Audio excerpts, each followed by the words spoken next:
Chance would have it, actually, the verdict in that trial was actually just released 3 days ago. Huddersfield Grooming, 20 guilty of campaign of rape and abuse. Let me read a bit about this to show you how shocking it was and why Tommy was outside the court.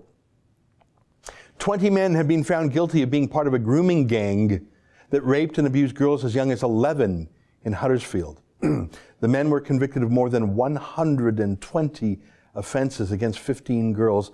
Victims were plied with drink and drugs and then used and abused at will in a 7-year campaign of rape and abuse between 2004 and 2011. So please understand what this is. It is not an opportunistic rape in a back alley, a smash and grab style crime. This is a systemic, perpetual, slow motion crime done hundreds and hundreds and hundreds of times over 7 years. As in, these girls were entrapped, they were tricked, they were blackmailed, and then they were constantly exploited and raped. They were turned into slaves. These are children, by the way. These are not adult women. These were kids, and these were men. And all but 2 of the convicts are Pakistani Muslim men. They would approach these girls, remember these are 11-year-old girls, and offer them, in some cases, a candy, or a cigarette, or a drink of liquor, or even just a ride in a fancy car. And then they would get these girls to do something to show their gratitude, or show that they wanted a real boyfriend, like send the man a naked selfie maybe. And then they were trapped. Or maybe they were trapped in other ways, such as becoming a drug addict at such a young age. And so the men would say, you've sent me a naked selfie, and if you don't have sex with me now, I will send this picture to your mother and shame you and put it on the internet. And so the child would comply, and then the men would say, well, now what you've done, if you don't let my friends rape you too, we'll do the same. And then they were trapped and they were exploited, and these girls were raped and raped endlessly night after night by this gang of men for 7 years. And there were threats of violence, and there was violence.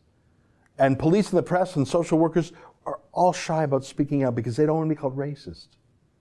And these girls, well, they must be bad girls. They must be runaways. They must have low morals. And where are their parents, by the way? Because they were white, working class girls, and the men were mainly Pakistani Muslim. And what are you, Islamophobe? You bigot? Shut up about this. Let me read some more from the BBC story. The men, all from Yorkshire, went by nicknames, including Dracula, which Naman Mohammed was known as. Mohammed Imran Ibrar was known as Bully. Abdul Rahman was nicknamed Beastie. Imagine how cruel they must have been, raping 11-year-old girls to begin with night after night, and then to have those nicknames on top of it. One more quote. Such was the men's hold over the girls. One mother said her child cracked her head, jumping from a first-floor balcony at their home in order to get out after they ordered her to meet them. The girl later told police, every time I went out, something bad happened. I risked my life every time. I was a mess. Another victim who only escaped the abuse when her family had to move following a house fire said, it was the best thing I ever did, and that's bad, saying that burning your house down is the best thing you ever did.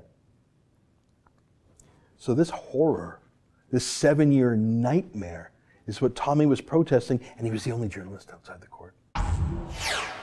That's an excerpt from my daily show, The Ezra Levant Show, weekdays at 8 p.m. Eastern. Every day I do a monologue, interview a guest, and read my fan mail and my hate mail. To subscribe, go to therebel.media/shows.